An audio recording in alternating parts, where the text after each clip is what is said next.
Boom, baby, we're live. Welcome to the Tokyo Crypto Show, episode 118. It has been a while.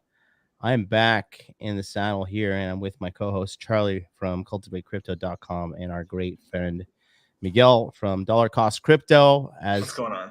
We finally have reunited. Me and Miguel were down in Miami. We were on the Fresh and Fit podcast. We were at the Conference of Masculine Excellence. We were doing so many meetups, linking up. We were on, you were on a porn channel, Sterling Cooper's channel. Like we had a great trip, and we finally got to come together. And we know it's been tough out there for you guys with what's going on right now.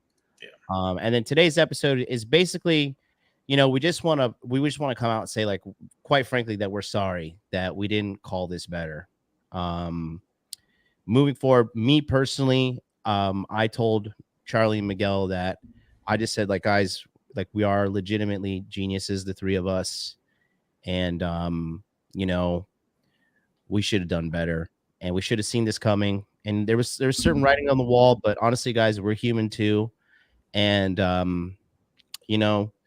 we just start sipping the Kool-Aid too. And we are officially in a bear market. It's been like that for a while. And we are watching, what's happening right now. And, we do think that it's going to get a little bit worse, especially later today. The Federal Reserve is going to, we predict that the Federal Reserve is going to be raising interest rates later today. Yep. Just by a matter of how much. But we just want to talk to you guys about what happened, where we went wrong, where we went right. And we are already, all three of us, we had a private meeting today. The meeting was, 2.5 hours long. We all sat on Zoom. Miguel was up until the wee hours of the night, me and Charlie, middle of the day. And we are already putting things together, and we are putting together things for you guys out there watching. We're not going to go away. We're not going to fake.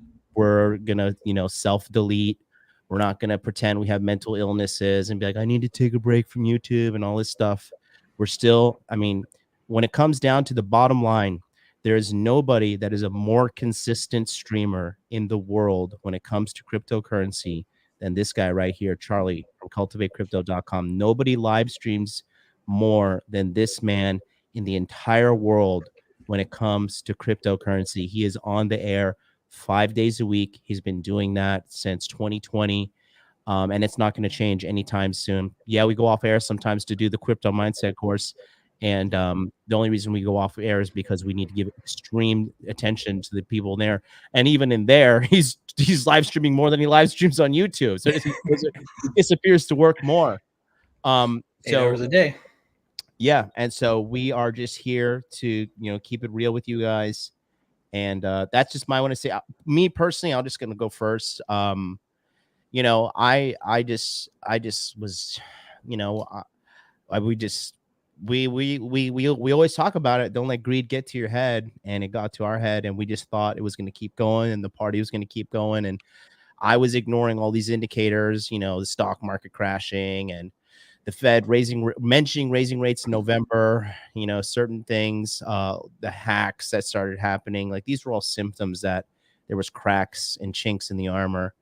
And I'm personally, just me speaking for myself, I'm very disappointed in myself. I am disappointed in me because I hold myself to a higher standard, and I know I can do better.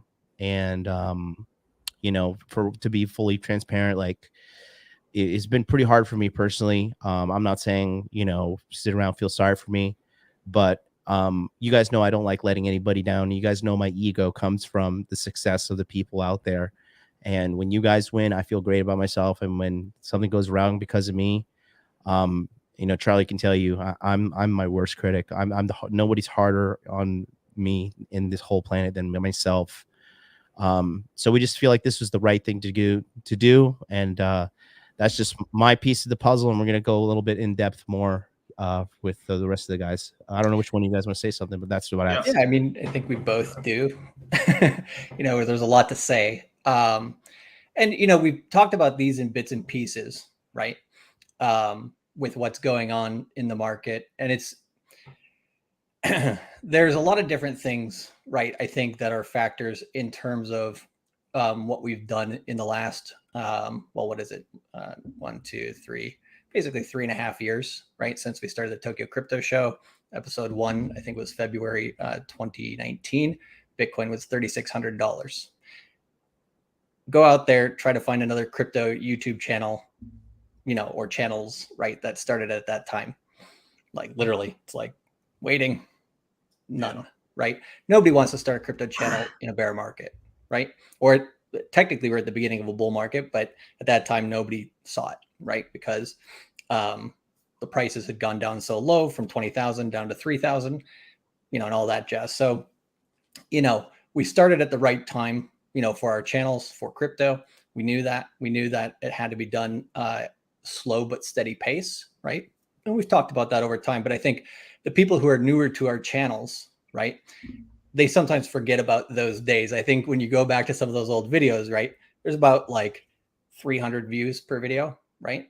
Which is, there's still, I think, a lot of people, there's people who go through those comments and say, holy shit, like there's some real good gold in these old episodes. And so I don't want to get it, twisted, right? We've done a lot of good in this bull market and just in the last few years for crypto.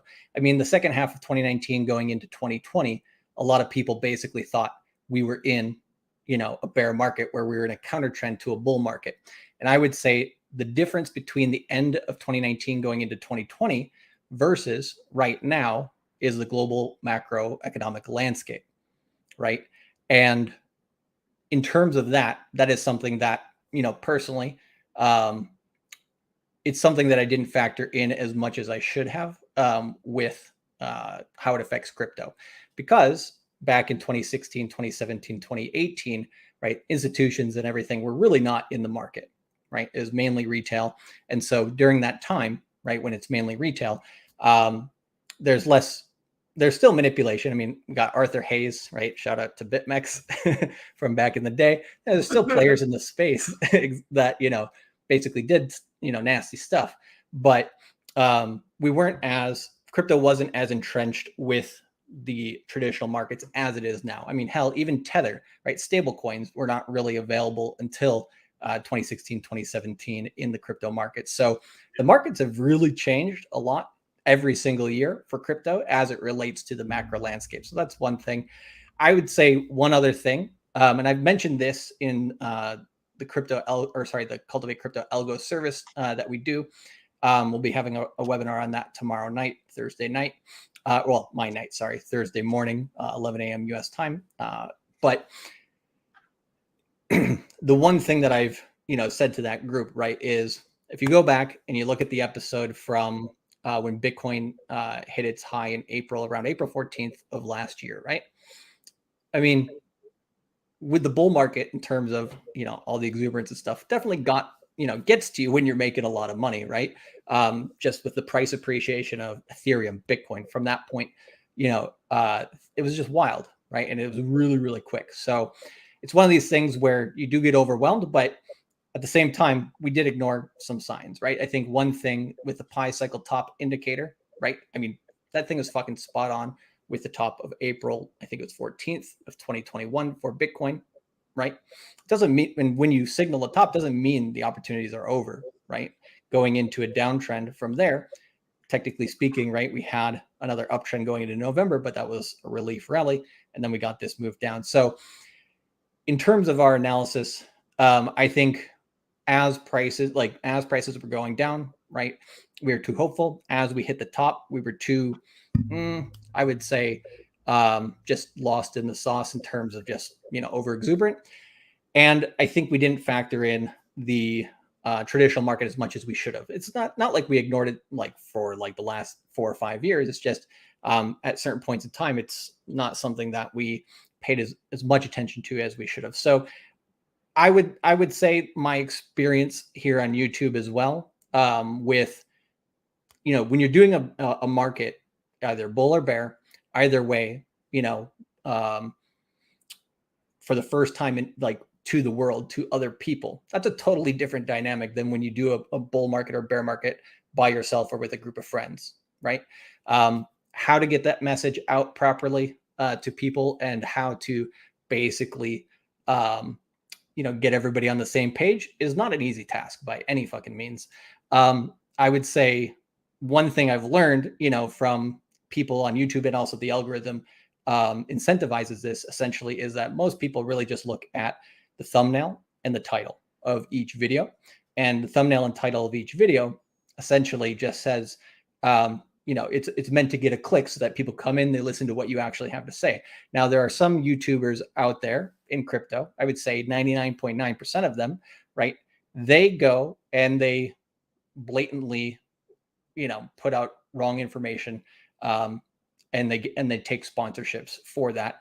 I'm not saying that's all crypto YouTube channels. I'm just saying there's so many out there that are incentivized because they get paid by crypto companies to talk one way or another. I'm not saying that I probably shouldn't say that percentage, but just a wider percentage than I think people realize. And so if people don't come in and listen to what you have to say, because we do longer form content and they make assumptions on the way to get attention, right? That's something that does affect us as content creators as well. And sometimes we get, enveloped in the narrative that the whole community gets enveloped in. I mean, how many crypto YouTube channels out there were talking about, Bitcoin getting to 100K? Will it get there? The answer is yes. The answer is, though, also it will take more time. So there's a lot of factors in this. And I would say out of what we've done, right, we've gotten 7 to 9 out of 10 steps correct. I mean, the amount of money that people were making in their portfolios, during the run when since we've done the crypto mindset course since September of 2020. I mean, we timed the times that we put out new products or services basically to a T, right? Yeah. We had the Tokyo Crypto Show, this show, with John and I coming out in February of 2019, when Bitcoin was $3,600. We started Moon Gang 1 year later, basically during the Corona crash, which, a lot of people weren't starting new things there. A lot of people thought we were going to go into a longer term recession there. And the Crypto Mindset course came out about 6 months after that, in September of 2020, right before the main ramp up. So in terms of bottoms, we have a lot more data for that. Right. And so we've had a really good, I would say, track record of that. So I don't want to get it twisted and say like we've done everything wrong in this market. We've done a lot of things right, but can we get better? The answer is, fuck yeah, of course, 110%. So it's something that I think is important to talk about so that the community understands kind of where we stand on this, because there are also, basically false rumors going out about like, hey, Charlie Miguel basically doing stupid things like pump and dumps or using stuff as exit liquidity, which is absolutely false. Like, it's fucking ridiculous and it pisses me off. Super dumb.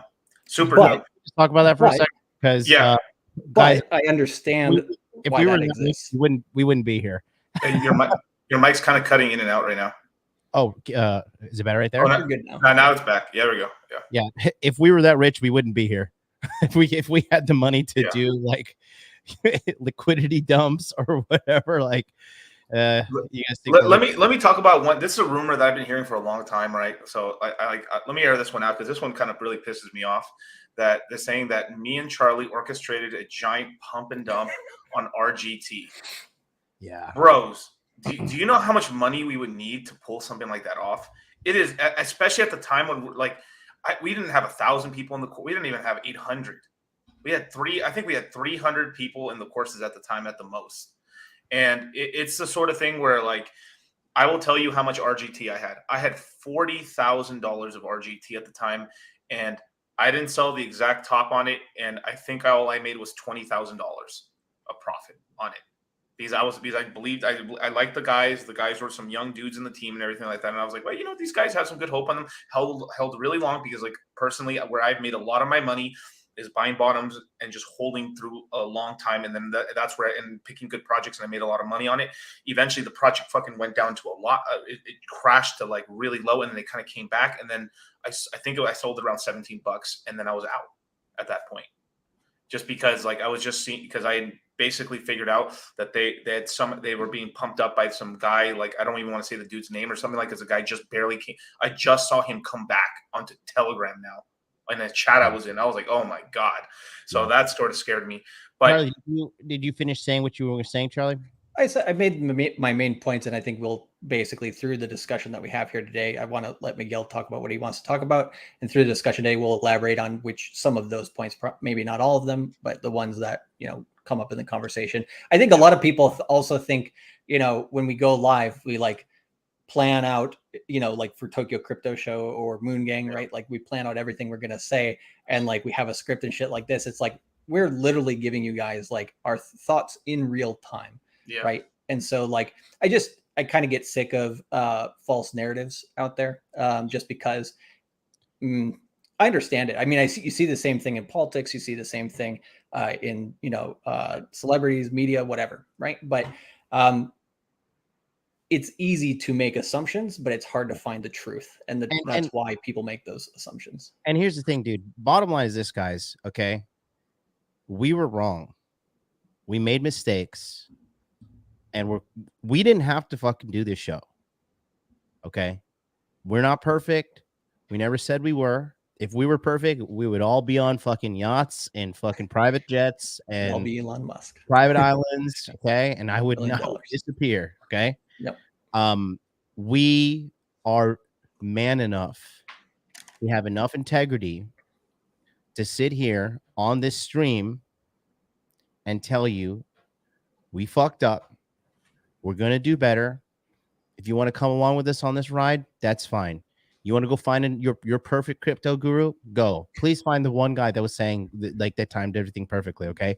We're not like, they're like, I'm not like throwing shade at him, but like people like Alex Becker putting out titles like these 10 coins will 100x in March, and like just blatantly putting out shit that is like wrong after wrong after wrong with no regard for people, with no fucking regard. We are not just when we give you guys the crypto mindset course, we're not just giving you some automated fucking thing. We are sitting there in the course with you, talking to literally thousands of you. Miguel is doing voice chats, he's doing video chats. Okay, if you expect us to be perfect, I'm sorry.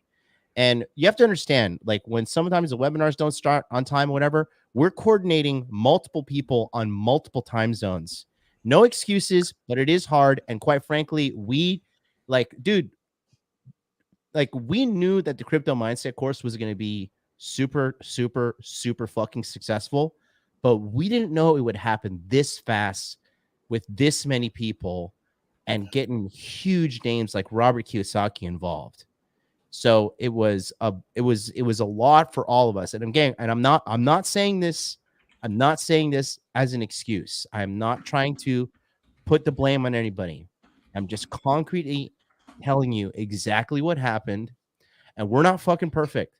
If you want to find a perfect crypto guru, I assure you it is not us. It is definitely not me. But I have the balls, the integrity, and the manhood to come here and publicly say, hey, you know what? We fucked up, right? Yeah, and you're going to make people make mistakes. But the other thing I think people sometimes don't realize, I guess just on 2 points that you made, right, is one, in terms of the crypto mindset course, one thing that I didn't understand was that some people come in, they literally just watch some of the coin recommendation webinar. They don't do anything else, and especially not watching the risk management webinar, right? And people trying to take a cookie cutter approach to it. This market for crypto is one of the most volatile markets in the world. You can't take a cookie cutter approach to it. And then also with global markets the way they are, right now, you can't take a cookie cutter approach to it. So one of the biggest points of the crypto mindset course is we literally give you the tools, right, to become independent. Obviously, with I think 40 to 50% of people coming into crypto in 2021 were brand new to the space, right? And so getting those concepts takes a long period of time, and really deeply understanding them. So we want people to be able to walk and run on their own with crypto, right? So this is why we give out, sometimes me and Miguel, we say we give out too much information, too much good alpha, because we want people to think critically, right? The way that I've done it throughout my experience here in crypto, right, especially in the early days, is essentially I would listen to tons of different people, right? But I would have the amount of people that I really listened to as very, very few. And part of what I've tried to describe this in the course before too, but part of that process of understanding other people's information is also taking your own point of view in there, right? And filtering through that. In addition to reading those people, because people are people, they get highs and they get lows along with the market. So sometimes if you understand a person's personality because you've watched them for a very long time, kind of like playing poker a little bit, you can be like, Charlie's been, good on 80% of all these calls. This is great. But I think here, because I came in the crypto mindset course, I got the fundamental analysis from DCC, got the technical analysis from me, got other information from our guests and so on. Then they can be like, okay, that 20% of the time, all right, I'm going to kind of slightly do something different based on my own decisions, right? So that's what we want to get people to. But I understand it's a long road for a lot of the people who are newer to crypto. Yeah. And then the other thing I wanted to say to the points that you mentioned there was a successful trader. It's kind of like playing baseball, right? You literally, if you hit 51% in terms of wins, you're making money, right? So the majority, any trader, and we've said this from day one, any trader and investors or traders, any of them who say that they get the market right 100% of the time are just blatantly lying, right? So this is also why we come here and we have this type of conversation episode, because like you said, our integrity is very important to us. We're not going anywhere. The whole intention of what we do is to be here in the down times, because that's when you make the most money. That's where the real opportunities are. So, I feel bad for people who are in bad situations, right? And we lost money too, right? During this whole thing, there's a volatility. But the one thing I do want people to look at, and I've mentioned this over the last few weeks on my show heavily, is it's the same as when you take a look at the Bitcoin chart, right? People love to stomp on the grave of Bitcoin when prices are down. Take my money. I haven't seen that one before. So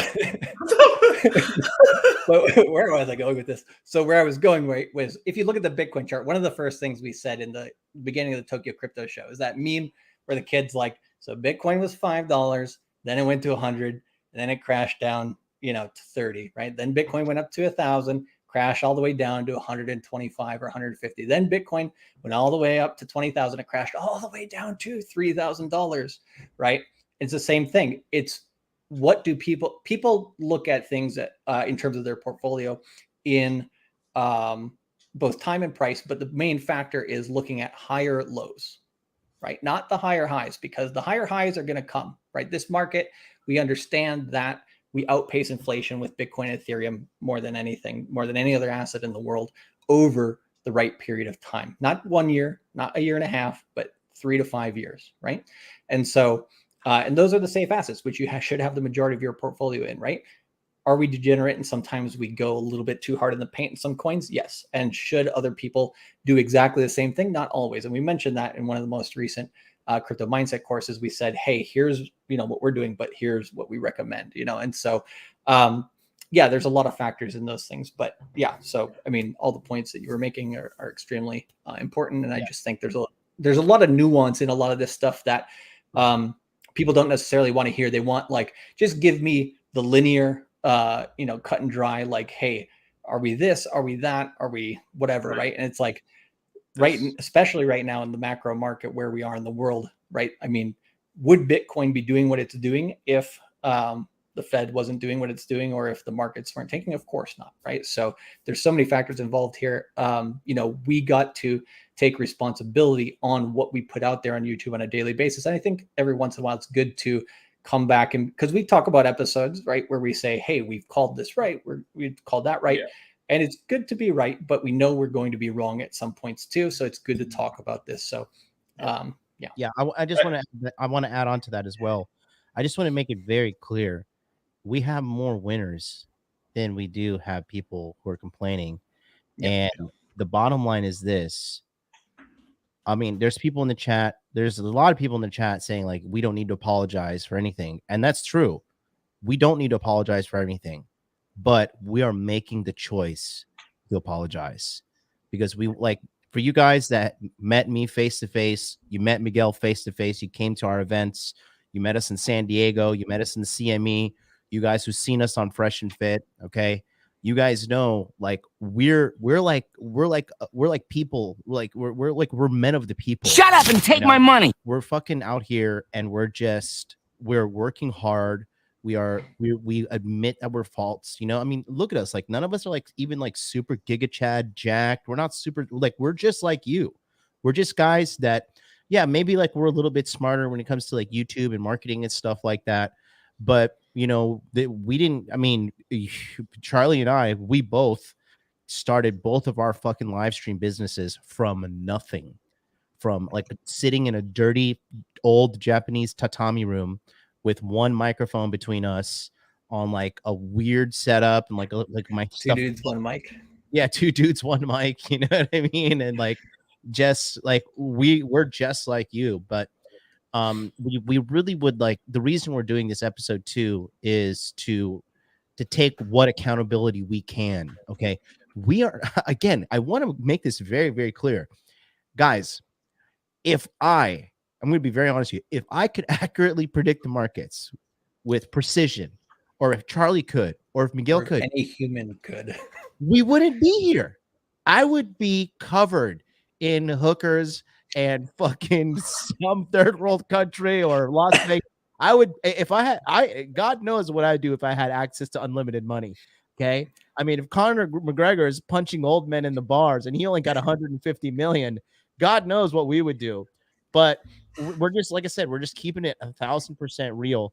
Let me just really catch up with some of these super chats. Somebody sent a $100 super chat to Charlie. Tap 2 $100 super chat, says $100 for the community. Shout out to the Moon Gangers. Odin says 1999 super chat. Right or wrong, I'm with these three to the end. Thank you very much for that donation, sir. You want to pull them up on the screen while we look at them? Just yeah, I couldn't find. There's Odin right there. The other one disappeared. Okay. Well, because the time. Yeah, okay, Terrence Snyder. He 1,000 yen. He's here in Tokyo. He said even Google stock is down to crazy lows. There is no safe place right now. It's all down. That being said, it's time to buy when others are panic selling. Don't buy yet. We still think the bottom's not in. Yep. Dominic, we'll talk about that. Yep. Dominic Borsellino, $5 Australian. You did nothing wrong. LOL. Stop apologizing. Who lost? Didn't research themselves. And yeah, and even me myself, you know, there was, you know, to be honest with you, I like kind of overly relied on Charlie and Miguel. And then these guys were up to their fucking eyeballs in consults. I remember like in like Charlie was like I think it was like 3 weeks in a row from 9 a.m. to 12 p.m. every day in Tokyo. You were just doing consult after consult. Guys, I did a day when I did. I mean, both me and Miguel have done days where we did like I did this once, and I was like, I'll never do this again. I did 8 consults in a row. Yeah, like, that was a bad idea. Let me just say something else, okay? Me and Charlie are the same age, and I have never ever seen Charlie's facial hair grow gray beards. Like he's got a little pepper in there. But it's true. Like you're going gray from the fucking stress. And Charlie holds it together on. Charlie doesn't like freak out like me and Miguel do when we have our like passionate rants on live stream.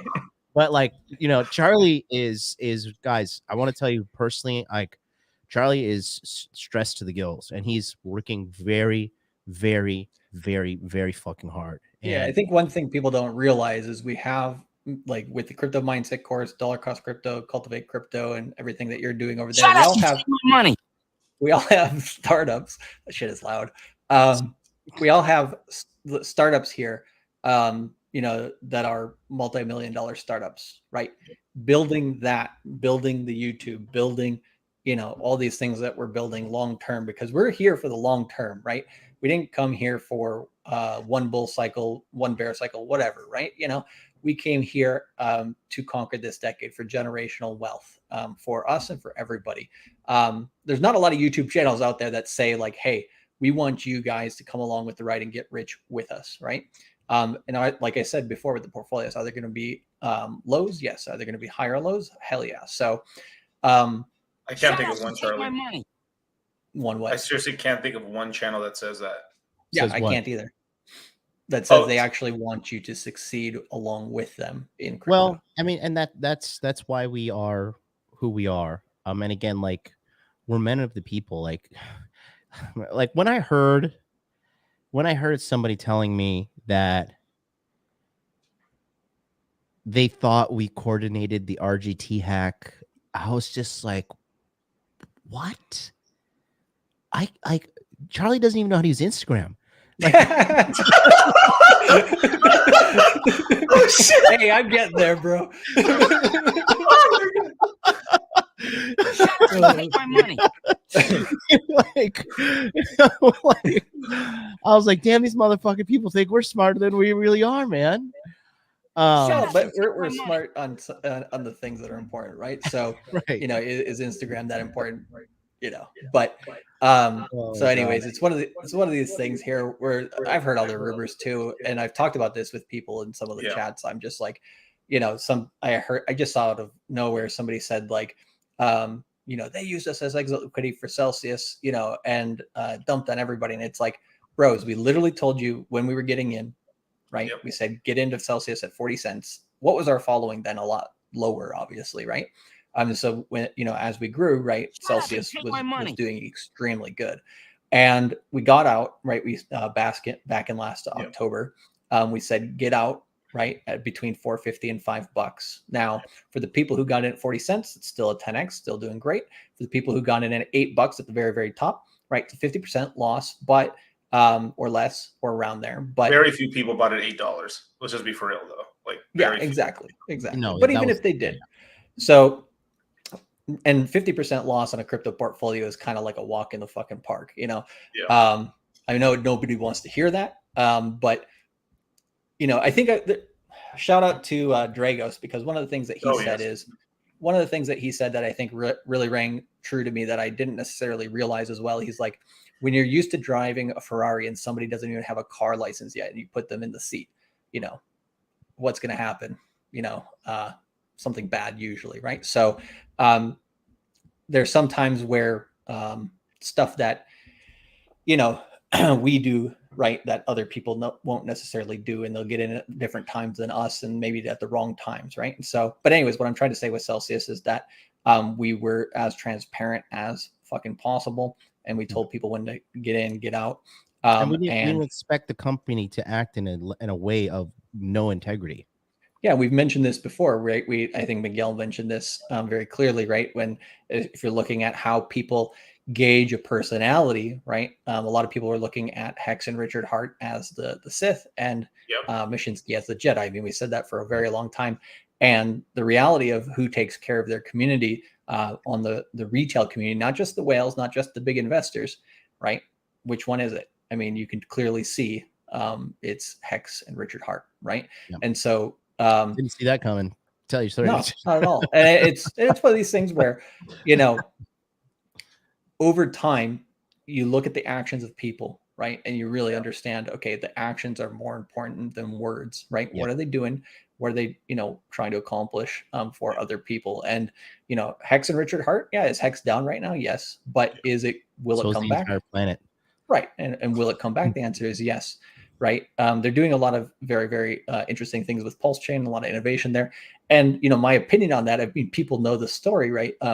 That my opinion on that has shifted dramatically, you know, since the beginning. So, you know, people's assumptions, right, are usually wrong. I mean, I learned that when we were in corporate, right? It's like everybody makes an assumption, and oftentimes they're wrong. So you have to get to the bare bones truth of what's going on. So I like my actions to speak louder than my words. But I understand that when I say something that has some nuance to it, not everybody understands it right away. So sometimes I have to slow it down and speak a little bit, you know, simplify it and stuff like that. But some people don't have patience for that. So I can't help, you know, we can't help everybody perfectly. And the other part of markets that's interesting, it's interesting if you're looking at it from an objective perspective, is that unfortunately, not everyone wins. Yeah. In markets. Let me catch right? up. So you have to be ready. What I'm saying is you have to be ready to try. If you're going to try to, you know, win in the market, right? You have to be willing to take the bad times with the good times and keep rolling. The main reason why all three of us have had success, and a lot of the people that we've had on our teams throughout this market, The reason why the majority of us have success is because we stay in the market, right? Time the market over timing the market. And I think a lot of people in the chat deeply understand, there's a lot of FUD in the market. There's a lot of blood in the streets, and they understand the opportunity is here, right? The opportunity for them to get the Citadel level of Ethereum that they wanted, the Citadel level of Bitcoin that they wanted, the Citadel level of whatever they wanted. They understand that this market is not dying. It's not going to zero. It's not going away, right? There's tons of opportunity. And so the people who do understand that, the people who do stick around, the people who do put in the elbow grease to do their own research, I see a lot of you out there. Tap2 is out there, as well as many, many other people. So yeah, you gotta do the work and take the responsibility. But at the same time, we gotta take our side of the responsibility as well, which is why we're here talking about these things. And we talk about them, during our live streams on a daily basis, but it's important to kind of put a point on it. I'm going to just catch up with the super chats real quick. Hexagon American 499 super chat. He says, y'all don't have to apologize. Everybody needs to man up, self-sovereignty. You made the decision to buy or sell. Get over it. Go cry to your moms. Okay. Hexagon American follows up. Someone please meme 2 dudes, 1 mic. Cal L 699 super chat. It's glad the Tokyo Crypto Show is back. Dynamic duo plus Hex Jesus. Thank you so much, brother. And then we have, sorry, I got lost place there. Pung Mung Singaporean dollars, almost 10K stuck in Celsius, but I'm still here. And that is your fault because we say, not your keys, not your crypto. Do not, we told you guys, like, when you hand your crypto over, okay, if you pay somebody in crypto and they fucking rug you on a service they're supposed to provide to you, if you hand your crypto over to BlockFi or Celsius or Coinbase or all any centralized entity, anything, you have to know once that cryptocurrency leaves your possession, you have to know there is a probability that this is not going to come back to me. And you have to really it's literally an IOU on their database. It's not on the blockchain. It's on their database. Scottishman $5 super chat says dollar cost crypto baby. Shout out to you. Rebel Without a General says spent 13K on Bitcoin when it was at 30K. Now it's down big. Do I just hold until it goes back up? Also, recession incoming in your opinion. So if you want to hold long term, I do not see Bitcoin. This is this is not financial advice. Don't string me up and fucking lynch me. All right. But like, I'm just saying, I personally do not see Bitcoin fizzling away into nothing. And, I mean, when you have companies like JP Morgan saying, hey, you know what? There is more opportunity in cryptocurrency than there is in real estate. Do you know 90% of all the millionaires in America become millionaires through real estate? And if they're saying that, you can't just be like, whatever. So seismic shift. Yeah. So in my opinion, does it to hold it? Yeah, because if you do sell it, then you do lose your money for sure. It's going to be rough. I do think it's going to go down more because the second question also is recession incoming in your opinion. Absolutely. It's necessary. We have been like, it's been too wild. It's been too much money too easily. All that money printing going on. No bueno. Kal-El, another one. Charlie, this is XRP's time. $10 XRP to the moon. Being sarcastic there. That's great. They're probably going to pump at some point. They're going to win the lawsuit. But they 100% have already won the lawsuit. It's just the government already kind of like dragging its heels, and basically the government is lying. It's pretty funny. So yeah, you're 100% right. Ripple will go up, but that price. Yeah. But yeah, Miguel, were you going to say something? Yeah, I had a couple things to say. Just one thing that I forgot to say earlier, right? I mean, like, this is some stuff that me and Charlie were dealing with, is that we were dealing with guys that were basically we were dealing with people that pretty much were trying to essentially start entire businesses off the back of like the stuff that, me and Charlie, with help of John, what we created. And we're pretty much, using it as a way to start making money off of these people and stuff, doing shill links and stuff like that. So we were, we were like sometimes being called kind of like villains and stuff like that. Like having to kick people for like putting ref links or promoting their YouTube channels and doing all kinds of fuck shit. Yeah, and I didn't mention this in the chat too much, but I got a few messages from people, and I won't name names, say anything specifically, but there were a few. There are just some things that we let the chat go pretty free, right? And there were some things in there that were literally like hardcore racism, right? From a small subset of people, and were they probably joking? Probably, but when I get messages from people in the Moon Gang specifically who say like, "Bro, what the fuck?"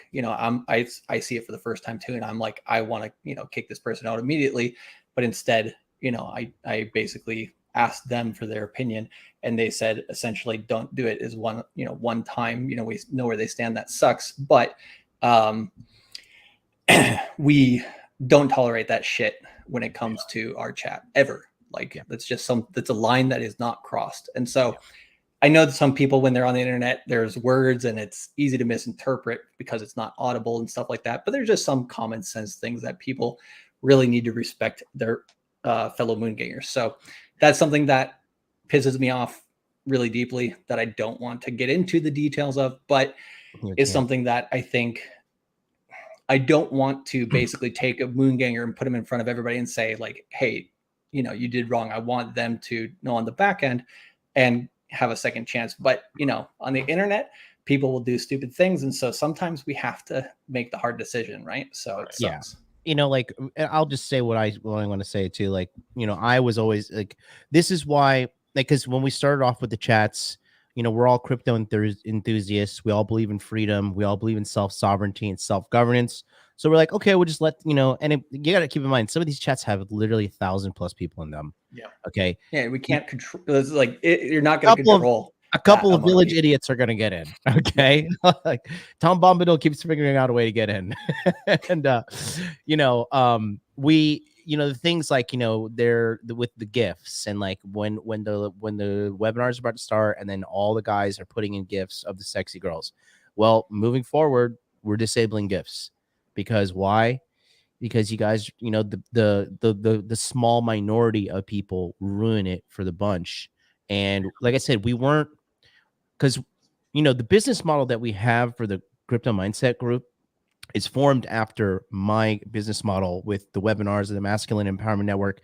And the group is a little bit smaller. It's a little bit more intimate. The webinar is usually between 100 to 200 people. And the guys that are in there are really serious. They're focused on money, muscles, game frame. And we don't have a lot of silliness going on in there. The crypto community is a little bit more, we literally get some crazy people in there, and it is what it is. We're not trying to make anybody feel bad, but sometimes these crazy people, it's like that one skit with Bill Burr, like when a crazy person finds the other crazy person. Now there's two of them and they make a coalition. And so like, we are still, these are growing pains that we're trying to figure out. And it's going to get better. We're going to do way better. It's going to get better for you guys. And if you think that we're just sitting here like behind the scenes, like, like drinking beers and like, yeah, like we're awesome, like, no, dude, we have been like putting out fires nonstop for like fucking months here. Because when the market goes up, right, no one comes and be like, hey, we love you, we love you, we love you. They're out blowing the money, they're out banging girls, they're out going to strip clubs, like they're out buying Rolexes, buying houses. Like this is all people in the crypto mindset, buying Rolexes, buying houses, going on trips around the world, buying cars, buying multiple cars, one person, two people buying multiple cars, right? But when everything goes fucking shit, then everybody wants to tap, you know what I mean? Well, not everybody. I would say there's a lot. I mean, I respect all the Moongangers out there who put in the work. They have their own opinions of stuff. They say, hey, what do you think of my opinion on this, right? And they basically start exchanging ideas, have that critical thinking as a group together. That's the hive mind in real work, instead of trying to create some sort of echo chamber, right? That's not what we try to create. We want people to basically voice opinions, but there's a difference between having constructive opinions versus just blatantly going in the chat. So there's a huge difference to that. Yeah. And so and largely everyone in the chat was fucking awesome. I will say that. Like we're talking about a very small minority of people, but when you have the scale, I mean, I mean, we got to the point we had 2,000 people. Like literally, you're gonna have a couple like crazies. Yeah, of course. I mean, it's just law of numbers. Yeah. And then you got people like, you have people like some of the people that are like extreme critics, like I know them behind the scenes, and these are people who are like living out of their cars. They can't control their diets. They're jumping from job to job. And like I said, I could air out some serious fucking laundry, because the ones that are the loudest critics, I know exactly the type of person they are. And we're trying to be generous. We're trying to be like, we're trying to show goodwill, because we even people that are like dickheads, like we want as many people to fucking be able to get the education they are seeking, and to make some life-changing money. Like, we really don't need to sacrifice the integrity of our business for one or two or three. Like, if you think like us just canceling out one or two, three people is like, oh, like we desperately need this sign up money. Like, dude, we don't fucking need your money. Like, no offense, but like, don't take that in the wrong way. But if you think that we would compromise our integrity, the longevity of the business, and the longevity of the community for a couple of measly dollars, I mean, you've lost your fucking mind. You've absolutely, you're a crazy person if you think that you need to get help. We don't do that. And like I said, you've seen me and Charlie since day one sitting here and making it happen. And we're not going to disappear. We're not going to just like, like delete our channels and fly off to like, fucking the Galapagos Islands or wherever. I don't know where all the criminals are running away. Not gonna pull a Sifu. Yeah. I don't know. I just think I was watching like some Netflix documentary the other day about the turtles and stuff. Yeah, I forgot what Sifu's partner name was with Quadria X, but we're not gonna pull that guy. We're all going to Tatooine, you guys. Mm-hmm. I think Tatooine got blown up, bro.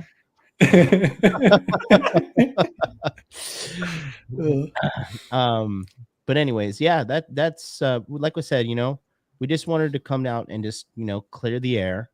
And here's the bottom line: if you don't want to associate with this anymore, it's cool.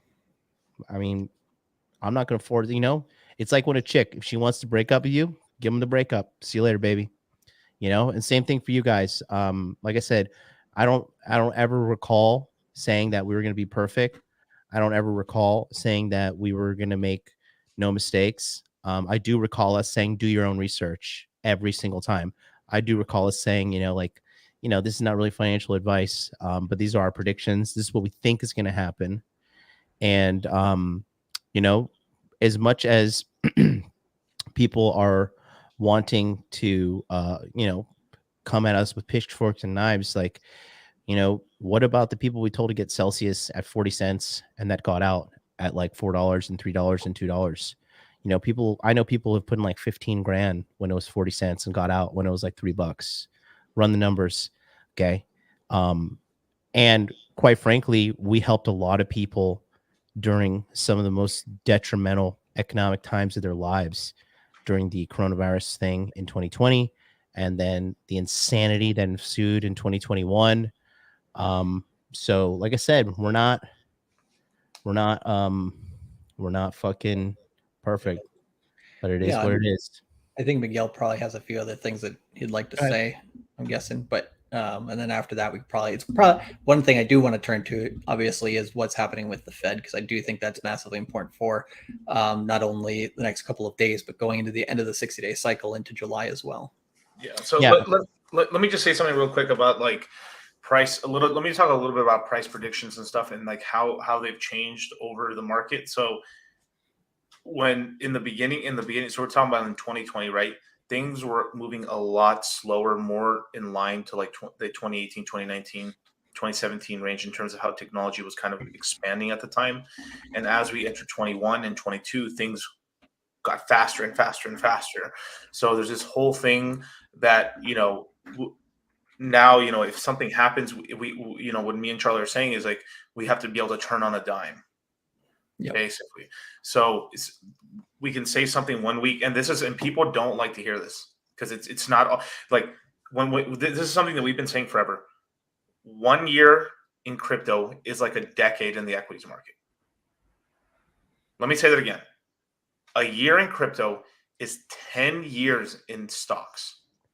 That's how much stuff is going on in crypto. We are moving so much faster, light speed compared to the equities market.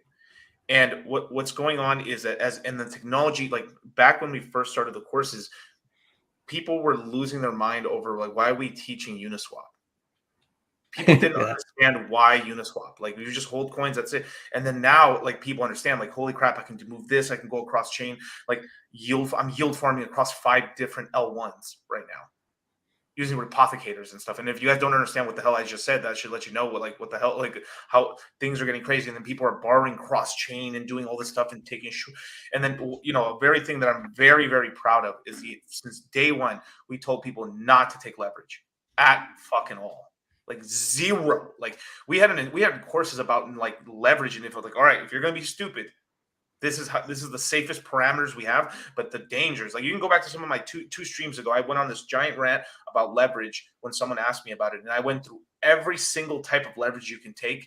And basically, the only two that were like, maybe if you really wanted to do it, was like, you take a personal loan over a certain amount of years, and the payment, like, you could afford to do it no matter what. It doesn't matter.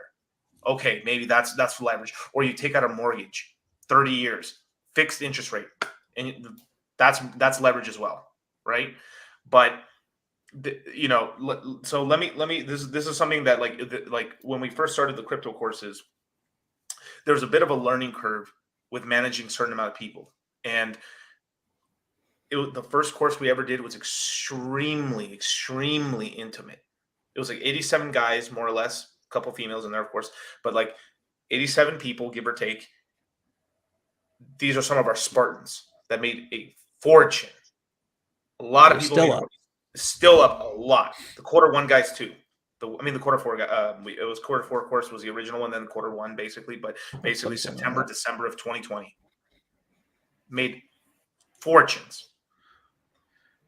And so were a lot of people in the other ones too, right? So we were able to be extremely intimate and teach these guys like unbelievable. I mean, the amount of work that me and Charlie put in to the first 2 courses, technically the first 3 courses was insane, especially those first 2 courses. We went overboard. We went to a point where like we messed up. I told Charlie, like, I was late to a course, a morning course, because I almost had I basically had a heart attack. I think I was having a heart attack. Yep. And we kept that pretty. A lot of Red Bull, a lot of Celsius, a lot of. It's not good. No, and that's not even being joke. I was calling Charlie. I was like, Charlie, dude, I'm not. Yeah. My heart. I was like, my heart is. And this is me when I was fatter. It wasn't a real heart attack, but you know, he was stimmed out. He was like drinking Red Bulls and and I mean, I yell at both of these guys. You don't want to sacrifice your health. No. And I yell at, just behind the scenes, I yell at both of them for like redlining their bodies and sitting down so much. I'm like, you guys need to exercise more. You need fucking stop with the Red Bulls. That's just fucking poison in a can. And like, you know, but you know, it is what it is. And I mean, a lot of people, you know, they might like, not a lot of people. There's some people that might see what we do and think it's easy, right? Go ahead and good luck, try it. You know, we put in a shit ton of work, and I mean, we've sacrificed a lot, you know, to try to help as many people along this journey as possible. So, you know, I appreciate a lot of the stuff that's in the chat today, because I think there's so many people who understand the correct mindset, you know, and the people we're talking about are a minority group of people, you know, compared to the majority of the Moon Gang. But at the same time, right, we empathize with everybody who's in the Moon Gang, not just the people who already have the correct mindset or the right way to look at markets, right? We want to help, you know, the other people who maybe they're not mature enough yet for markets, they haven't experienced these markets yet, or they just don't know some things that they need to know, and you know, different things like this. So, you know, if there's people who, you know, are detractors and, you know, have some hate or whatever, you know, you got to get it out at some point. I'm sure, get it out in the gym, get it out by, you know, mentioning it to somebody, you know, or whatever. Right. But in terms of, you know, where we're going, right, we're continually improving and continually getting better. So like I said before, 7 to 9 out of 10 steps, throughout the markets that we've done since 2019, since we started the Tokyo Crypto Show, have been very good steps, correct steps, everything like that. And then every once in a while, right, you're going to make a mistake, and it's something that, we feel for some of those people, and we've been in that position before too, right? Like back in whenever I talk about my story with Verge, right? Do I blame John McAfee for, pumping Verge, right? No, I made a risk management decision in that story. I won't go over it right now. People who understand that, and I've mentioned it multiple times, have heard that, right? I talked about it, I think, on Moon Gang on my Monday, America Sunday. So yeah, I think it's important to talk about these things, but at the same time, I do understand there's a lot of people in chat like, what the hell are you talking about? Because there's not, you have there's the people who really understand the value of the information we give, right? They understand that it's worth, hundreds of thousands of dollars. There's literal millionaires that we've made out here. So, it's just good to be real and talk about both facets, right? I think sometimes people, when they hear, people on YouTube, they take it to an extreme. They're like, oh, if you're saying something apologizing or negative or whatever, right? They take it to that extreme. Or when you say something positive, they take it to one extreme. There's a lot of nuance in here. So hopefully people are really listening and taking in what we're saying and understand that we have extreme confidence in what we do. And there's always something that we can improve. I mean, hell, people who've been in the market for, I've said this a lot of times too. If you're in the market for 1 to 2 years, the first year, you know nothing. The second to third year, you think you're a fucking god, right? And then around the 5th year, I'm laughing because my mom's in the chat. Yeah. In the 5th, I'll finish this point, then we can look at that. But in the 5th year, essentially, or not just the 5th year, but any time before that, right? The sooner the better. Once you can go back and be like, humble yourself and be like, I know nothing. Always come to the market with that point of view. Then that always fuels you to continue learning, right? So that's something that, you always have to come back to. So, the people who've been in the market the longest, they know that because, the markets do wild things. Yeah. Let me catch up. We got 2 super chats came in. Kurahi, $10 super chat says, sorry if this was brought up. When is the next crypto course? Market state, and you guys are making me more hyped than ever before to take the course. FYI, Red Bull helped do in Kevin Samuels, invest in your bodies. I'm telling these degenerates. Is that actually true? Well, he died of a heart attack. Yeah. And he was, Red Bull's not good for you. No, I know that. I know that 100%. And he was seeing on stream, like slamming the Red Bulls down. Let me just do this last one. Large in charge, $5 super chat. Sometimes the ride to the moon is a little rough. I am with you guys until the end. And then Enterprise Crypto says, good morning, MLD's mom. Shout out to you, mama. Yeah. Thank God she came after I mentioned the hookers. But yeah, were you gonna say anything else? Yeah, so I don't think people understood. So Charlie knows, like I basically did have to go to the hospital. I did have to go to the hospital. I mean, luckily I was still like, everything was cool. Ended up having to take medicine for basically a couple months. I mean, so it was like, it was not cool. No, I'm not on any of that stuff now. And then it wasn't, and I didn't even get I just stopped. I just kind of chilled off on and I'm a person that takes a crazy amount of caffeine. So I kind of knew the difference between like a panic attack versus something like I knew right off the bat, like, yo, I feel off and stuff like that. And, personally, I have like basically every male in my family's had a stroke. Yeah, you had angina, right? Like when your chest gets the thing. Yeah, Christopher Baker, $5 super chat. It's possible that some people have listened to other gurus and then mixed their bad advice with your good advice. I'm still ahead. No, like I said, here's the thing, man. It's human nature. And like, look, we could sit here, dude. We saw people like threatening to kill Miguel. Like we saw people like trying to find out where Miguel lives and saying they're gonna kill him. I mean, you know, we saw a lot of shit, and we were just like, God damn, these motherfuckers there's some real crazy people out there that got money to sign up for this course. But again, well, the internet has that, right? Yeah, you know, it is what it is. And so, I mean, we had some did you guys crazy. hear that? Did you hear that last one alert? I tried to have it mute. Did it still come through? It may have been on your channel, maybe. I don't know. Okay, no, somebody's. No, I did not hear anything on your. Okay, if you guys can hear it, then they can hear it. Yeah, I know, I muted it. But yeah, like, you know, first of all, none of you fucking pussies will do that because Miguel is like 6'3" and 240 pounds of fucking Mexican muscle.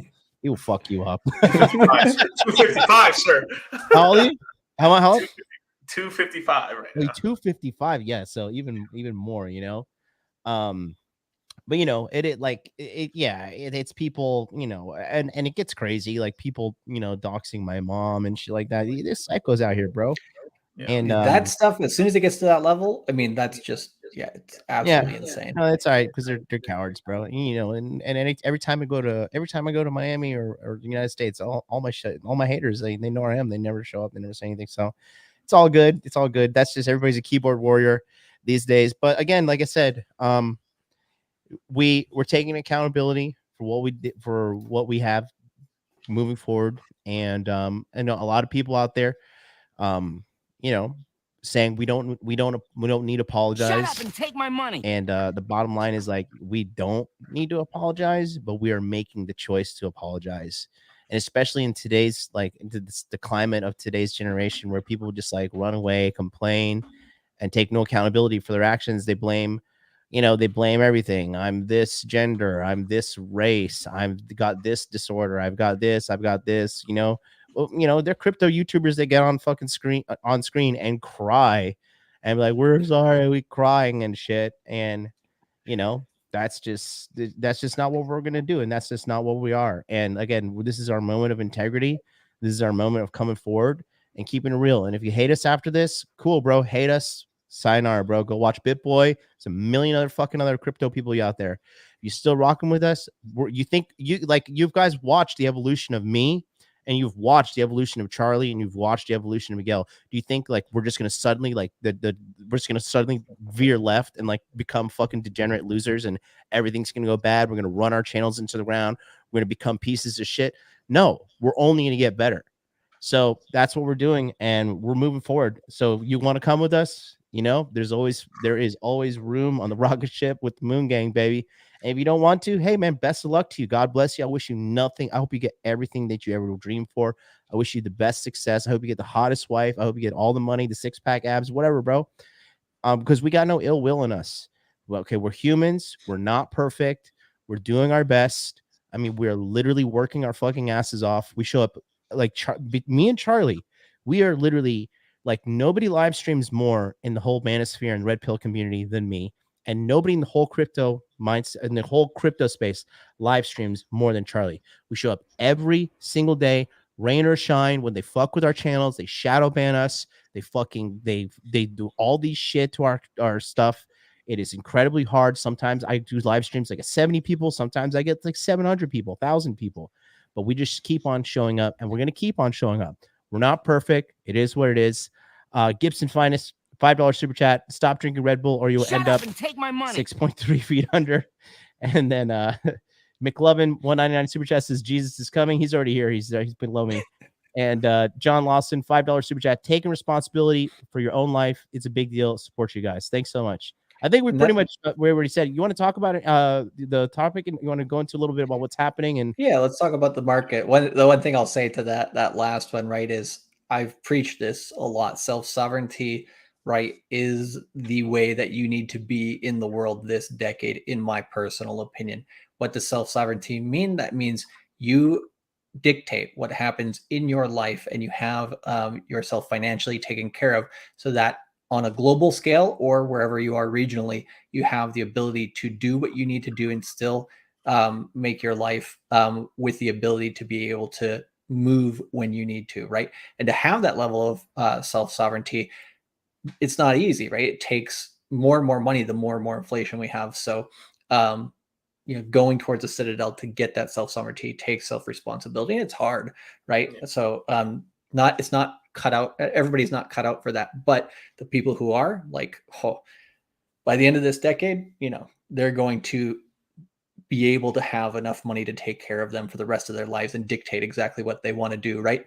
Money is not the means to everything, right? What it does is it frees up time. What does time give you? Time gives you freedom, right? And that's what we're truly all after. So I just wanted to make that point on what you were saying there, plus what the super chat was saying before we move on. Let me answer one thing, because I've been seeing this question a lot. Okay, Celsius did not sacrifice for Pulse Chain at all. The guy ended up taking everything down because it was fucking completely wrong. David Feeder, he looked through the transactions. It was a wallet that was doing a bunch of spam transactions, didn't work, and the dude lost a couple dollars in Ethereum. So, and even the guy who originally made the tweet fucking deleted it. Like, it's deleted now. You can literally go through my Twitter, go see what I retweeted, and then click on, and the original tweet's not even, it's deleted already. So yeah, it didn't happen. Chris Baker, $5 super chat. A lot of people in the crypto space act like crypto is the only investment. I have never believed that. Different investors have different goals. Yeah, exactly. So like I said, this is one thing I'll say, just in my personal opinion, right? Some people have noticed this, right? Real estate hasn't gone down as much as the rest of the market. There's a chance, right? There's a chance. Not saying like, this is exactly going to happen, but there could be a chance where crypto finds its bottom, starts moving up before real estate finds its bottom. You can use some of those gains to diversify your other portfolios as well. So I agree with Chris there. Though I do want to make a point that I do believe, since we're increasing the rates up, it does put downwards pressure on real estate, but real estate moves very slow. Since it's this what we're in, there's not a housing crisis. So, and there's countries much more over leveraged in real estate than the United States is, contrary to popular belief and stuff, because a lot of the richest people in the world, the reason why like the U.S. stock or the U.S. real estate market's pumped up so much, because they'd rather hold a house here in the United States because they're going to fucking burn to the ground basically in other countries. So, but I do expect the prices to kind of just very slightly go down over the next 2 years. My sister is involved in the real estate industry. She's done $1 million plus in sales. I think she's close to like 3 to 5 million. And one of the industries that she's in right now, she's based in Florida. They're actually training them for a crash in December. So there's no theory, and obviously nobody has a fucking crystal ball. But stocks took the hit, crypto took the hit. Listen, that real estate isn't a bubble. Like let's just keep it 1,000 right now, and bubbles pop, man. I want to talk about this real quick, and then someone else mentioned something. So Josie Wales, you guys warned us about Celsius. I was able to sell and got into ILV proceeds. Great move in hindsight. And here's the deal. We were warning people about Celsius way before this was happening. We complete, because we had predictions for Celsius. We thought $20 towards end of year, maybe 100, because at that time, if you look at the news, Celsius had the most Bitcoin of any company in their position on the fucking planet. They had, at that time, they had the most Bitcoin in their possession. I'm right, right? I'm pretty sure they were the company that had they had more than Coinbase. They had the most in custody, right? Yeah, they had the most in custody in terms of more than BlockFi, more than Nexo. They had everyone beat and stuff. There was only like a couple of these small private companies that just have Bitcoin from a long time ago. But in terms of the companies that were managing and paying yield, they had more than any yield-bearing company in the world and stuff. Yeah. There's only Fireblocks who had more crypto, but then Fireblocks actually they were in partnership anyway, so it didn't matter. And then I'll talk about the Spell token. So what I predicted to happen with Spell happened right after their event, right after the coin burn. Okay. What I didn't predict was $20 million going missing internally within the company. I have no fucking control over that. Like when people are internally scamming in the company, like, I mean, this is the crypto mindset course. This is not the fucking Miss Cleo fucking mindset course for you guys that are old enough to get that fucking reference. But, we can't predict everything perfectly. But I mean, we are absolutely, we're saying stuff like, the things that we were calling were solid. And like I said, Celsius is one of those things where like, okay, like it's time to get out. Shut up and take my money. Let me go ahead and read these super chats real quick. Joe Rogan Experience 199 super chat says, "Come on my show. We'll be there." We'll be there, Joe. Hit me up, Joe. DM me on Instagram, Joe. Hot Dude Life. I'm gonna go on Valuetainment, so I'll make the rounds when I'm on Valuetainment, because I am gonna be on Valuetainment. So after that, I'll come through. We'll shout you out. Thanks so much, Joe. Sign up for Crypto Mindset. We got you, buddy. Rusty Fuel 999 super chat. Red Bull and super caffeinated drinks not good for the heart. From a lifetime of cardiac experience, we need DCC around and on YouTube. Yeah, no, it's great. And listen, that's why we love you guys too. You guys know, and God, I hate to even bring this up right now, but for you guys that watched me, I had to go to the hospital because the shit with my ear and the vertigo, and I thought I was fucking dying with some kind of brain tumor, and I was like, put me in the CAT scan machine ASAP. I was freaking out. I was vomiting and I couldn't stand up straight this last Monday, or excuse me, 2 Mondays ago. And it was crazy because like so many people, like a doctor from Germany hit me up and he was like, I think you might have TMJ, which is like something mandibular jaw, something. And all you guys like, yeah, people were like reaching out to me and just being so kind and like, and that's the part, that's the community we want to build. You guys even now like paying super chats when like all three of us, we don't need your super chat money at all. Like, and that's not a flex. I'm trying to say we're better than you, but like we're not out here like shilling for super chats.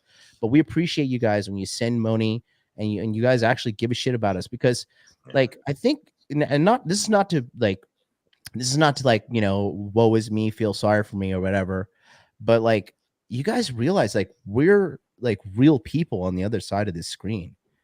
Like, like, I mean, when I read some of the hate comments, like sometimes I'm like, damn, that actually hurt my feelings, Well, that's the difference too. I think, sometimes, when we're on YouTube, if we see some hate, we're like, it kind of comes with the territory, right? And so sometimes, we ignore that shit too, and it's something that sometimes needs to be addressed, so,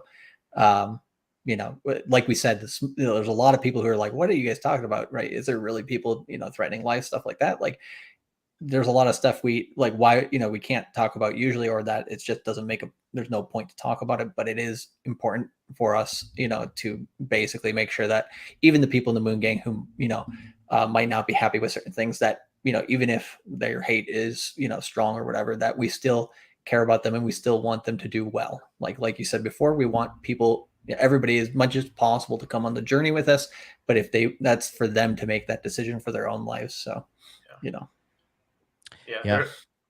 lot of times, a lot of people who are hating really hard, what they really want is some attention. And every time I've actually like I spent like, let me talk to this guy real quick. I've actually called them and they're like, oh, hey Miguel, what's going on, man? Dude, yeah, no, everything. I was like, what the fuck were you doing, dude? I don't know, man. I just the things just came, dude. I was like, hey, bro, it's okay, man. And that's it. You know. And we can't have we do that. Like, it's so good to do that in consults. Like, there's a lot of people who've actually said, like, you guys should stop doing consults. Like, who else in crypto, that has subscribers that you do still does consults? Like, most people don't. But for us, that personal connection is highly important. So we try to do as many as we can when we can. There's a lot of stuff that we're building in the background too. So shut up and take my money. Lot of stuff to balance.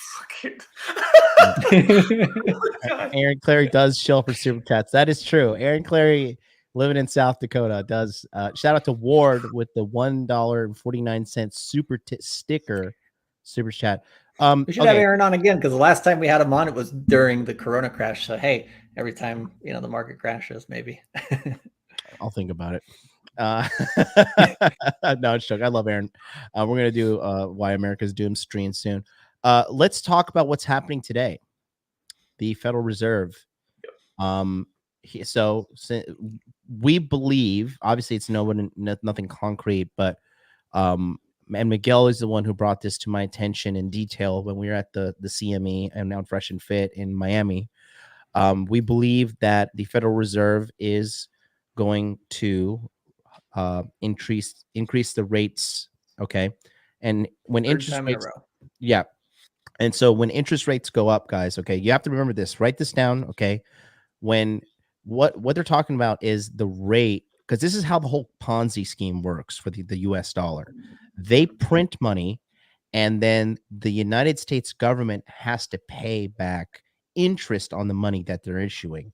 And every time the interest rate goes up on this money, the economy, boomers, investors, everybody fucking panics, and then markets start to shit. This is a big problem that happened in November when they just mentioned that they were thinking the rates are going to go up.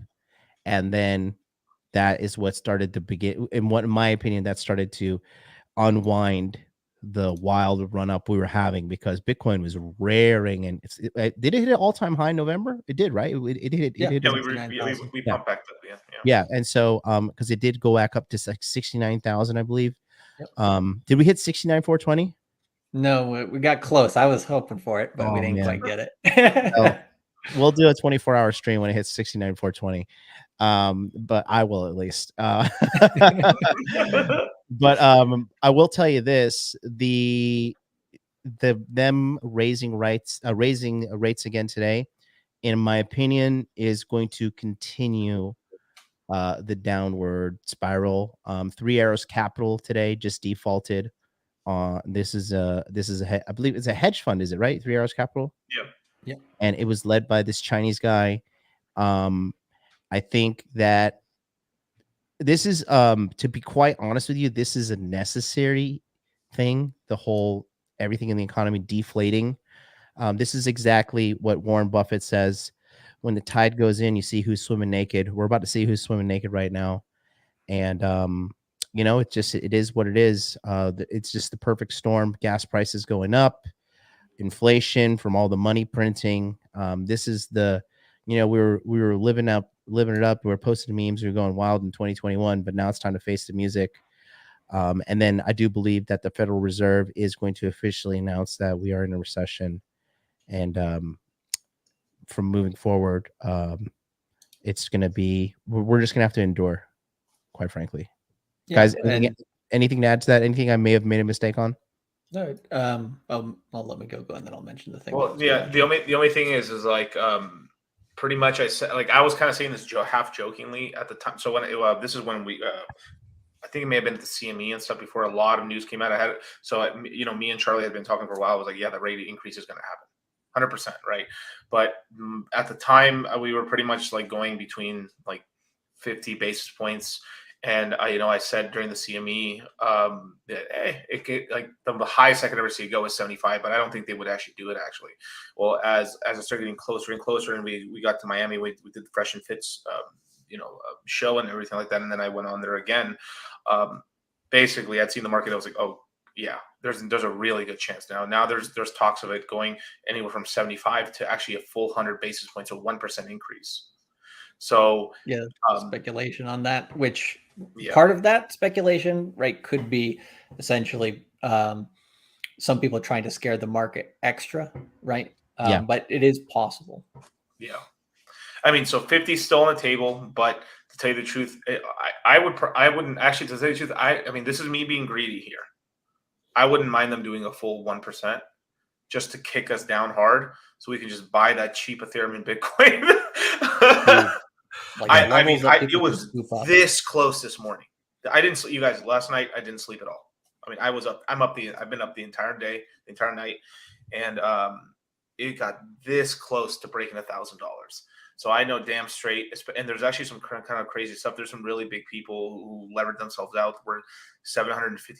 If that price hits on Ethereum, it's going to crash down below that. So we could actually hit $500 on Ethereum, and sub 3-digit Ethereum is a steal. It's such a steal. And you're going to see basically everything on fire sale basically at that point, and just have your USDC ready, onboard cash, just be ready. Be ready to move money over into a KuCoin or a Binance. It's possible, and set limit orders. And just be ready. Like this, like we're gonna see some fireworks over the next 2 months and stuff. This is my personal feeling.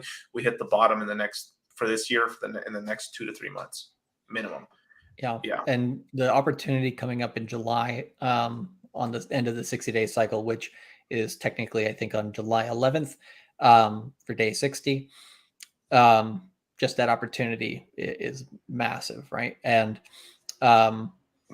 yeah, just it's like we always say, like, don't blow all your dry powder at once. Dollar cost average, and July, September, and November are going to have very good opportunities within each of those end of those 60-day cycles. So prepare accordingly and be patient. I think that's the biggest thing. We see these prices, and they're some of the best prices that we've seen, but the patience going into July, I think, is really important. So yeah. But one thing that I'm seeing personally is Q4 is probably going to be a pretty.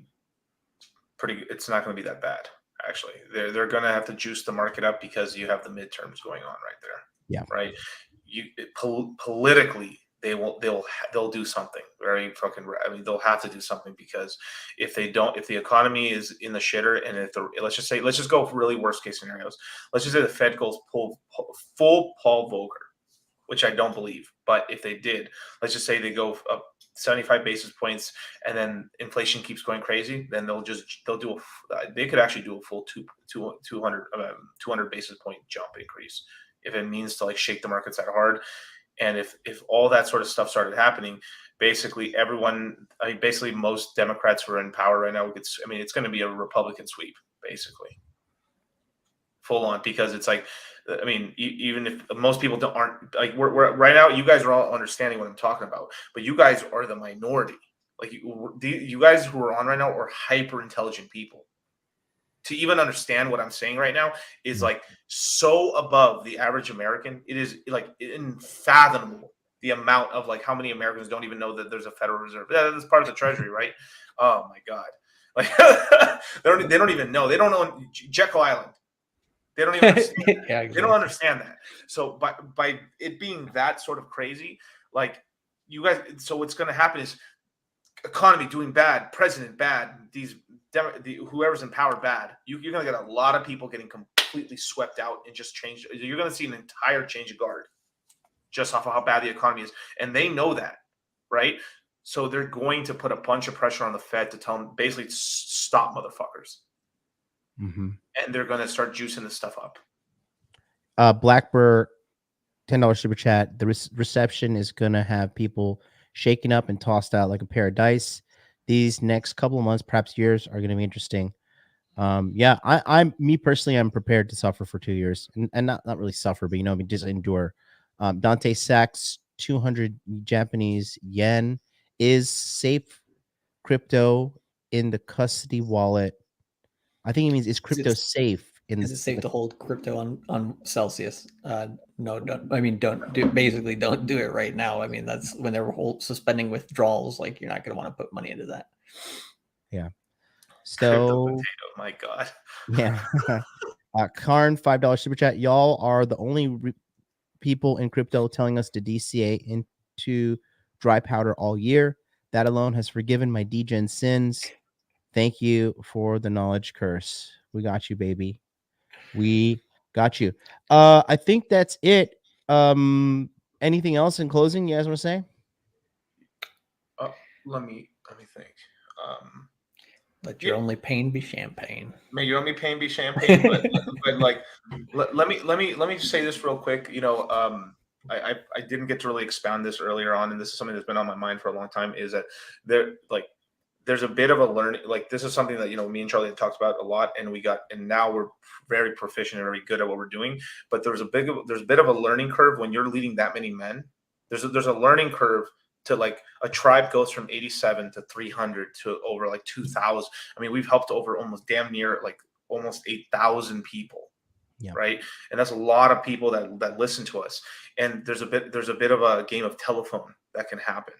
And, in the beginning, because it was such a close-knit sort of groups, we were getting DM'd, and we took, people were just in our DMs like crazy asking for moon math.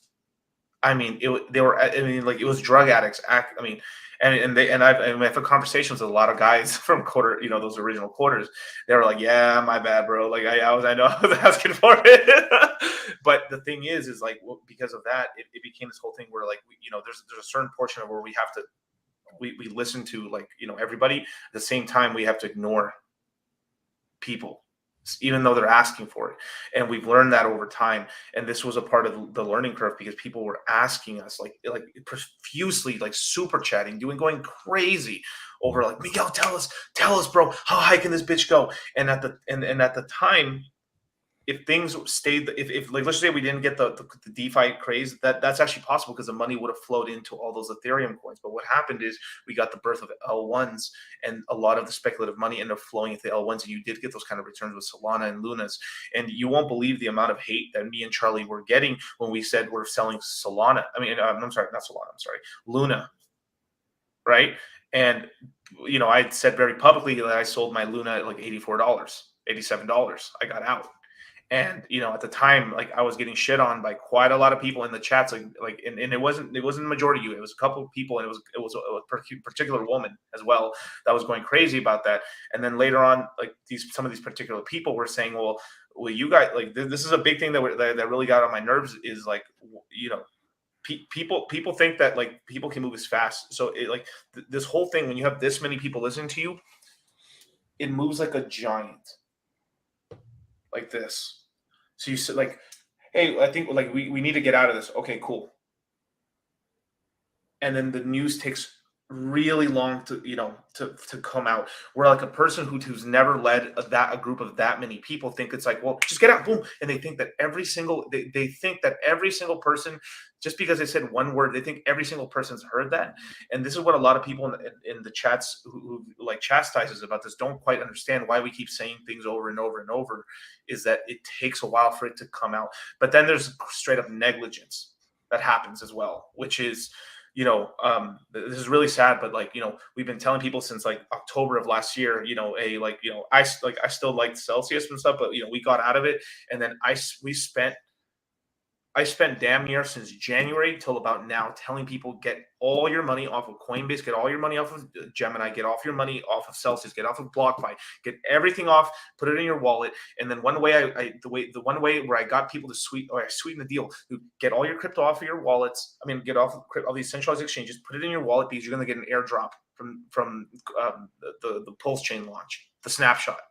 And this is a way I was pushing that. Like, I mean, there's no way in hell, if anyone was paying attention for 8 months, that they didn't know to get their fucking coins off of all these services. I mean, I was shilling fucking like, come on, you guys, look, like the Pulse chain's going to launch. You get your snapshot, I was sweetening it up. Like, dude, if you get your money off there and put it in your wallet, dude, you're going to get more coins, which is fucking true. And I said it forever. And then I get these like, and Padre, Hijo, Espíritu Santo, Amen, Dios. But I would get these. I've been getting these consults for the last fucking 2 months. Like, hey, Miguel, I took the course a year and a half ago, and I just come back and stuff like that. And they've they just took the course, watched like 3 webinars, bought some coins, came back, and they were gone for a full year. And I was like, what the hell, dude? And I have to be like, hey, man, like, what happened? Did you didn't look at your entire portfolio for like a year and a half? That's crazy. And then other people too, like, oh, I had all my money on Celsius and stuff. Look, we're like, and this is where like the account, like, there's a lot of like, and I have to have really tough conversations with people, and they were like, damn it, yeah, I got it. And then, but luckily for them, a lot of the guys, they had hex staked and stuff, and they had a lot of stuff, so everything was cool. But with the same thing with the Luna thing, me and Charlie were one of the few people saying like, yo, we're out. We think this is a bit much right now. And I was being called a fucking conspiracy theorist and stuff for saying UST. I was getting a little scared about the whole UST thing. Personally, I thought it was going to take 6 more months to unwind. It unwinded extremely quickly, because obviously you had either a government entity or you had a major player kicking it down. I think Alameda Research, if I'm being honest right now, but the Dark Empire. But someone kicked that down way faster than it should have been kicked down. Yep. And and then we had people, and this is the only thing I've taken this personally. This is the only time I've really taken it personally, where we had people in the chats were basically calling people in our chats, you guys are stupid for not taking profits and stuff, after it's like gone down a little bit, right? When it's like, I sold the all-time, these are people in the chats and in other chats I've seen that were showing off that, oh man, I sold Luna at $120 and stuff. I'm so fucking smart and stuff like that. But then they shut the fuck up really quickly when Luna fucking went to zero, and all the people that listened to them, and then you know what? Not a fucking word. They were shit talking our chats. They shut the hell up because you know why? They got everybody they know wrecked to zero. And I know a bunch of chats and stuff as well that, like, dude, the amount of rugs that we protected this community from is in fucking insane. In fucking sane. Like, in fucking sane. Like, we damn near got in nothing that rugged. Do you know how fucking incredible that is? It's fucking insane. The level, I mean, the amount of not sleep I have gotten. Like, I'm not even fucking talking right. Like, I'm not even talking right anymore. Like, the amount of like just like the amount of nights I've stayed up worrying, making sure, like, oh, was it the right move to say? I think so. Yeah, let me. And even in things that we like, something like a Celsius, right? And I liked Celsius. I did like Celsius. We made a lot of people money, and we liked it. At the worst case, but we got and then we saw the smoke coming, like something was going on. And we got the fuck out of it and told everyone to get out of it. Told our groups first. I told multiple places. I for months told people to get stuff off of there and stuff like that. You know, and this is just, I mean, we have to say unpopular things sometimes with groups and stuff, but you know, it just is what it is. But yeah, man. Yeah. Well, and I think that's an important point. And the one thing that I wanted to say on that as well, just not on the second point, but on the first one, right? This one here with the information propagation takes time, right? This is one of the reasons why we mention, you know, a month in advance every time before we do the course, you know, the exact date of when we're going to do it, so that you guys get in and you don't miss the time, right? Because we like literally we'll talk about it every single stream for a month. We'll have it on the ticker at the bottom of the screen, and still we'll get people not even trolling, right? At, you know, like a couple of days before the course launch says, when is the course launching again? So, you know, getting this information out there, you know, getting into you know, what people are thinking about does take time for sure. So, but yeah, I think we've covered most of it. So I'll read these super chats. I'll Real agree quick. with crypto's dead. Time to go to Skytrade. I like that I was one. laughing. Scottish man, $5 super chat. Is crypto safe to buy and hold on Coinbase without a wallet? No. Theoretically, I mean, it's just another, if you're not in possession of your cryptocurrency, it's at risk, period. Yep. Okay. Dante Sachs, 200 yen. He says, my crypto is in the custody wallet on Celsius. Safe? No, because you can't withdraw it right now. So, Yeah, you know, that's why we say not your keys, not your crypto, period. You know, but look, guys, I think we've made our point. We love you all. We'll see you next time. Peace out.